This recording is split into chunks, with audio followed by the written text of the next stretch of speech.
সকাল সকাল মা ফোন করে বললো আজকে একটু ঘরে আয়। আমি বললাম যে কেন? বললো যে বাবার খুব শরীর খারাপ, ডাক্তারখানায় যাবে।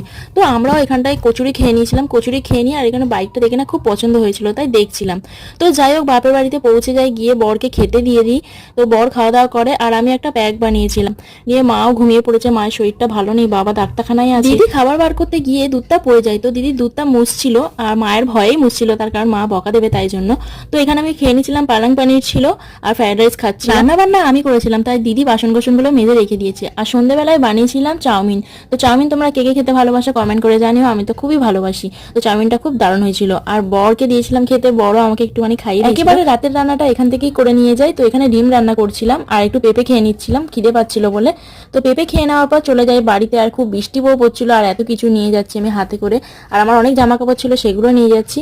আর ঘরে এসে দেখো ওকে খেতে দিচ্ছিলাম। তো খাওয়া দাওয়া কমপ্লিট হয়ে গেছে, এবার আমি ওর পিছনে লাগি। তোমাদেরকে টাটা।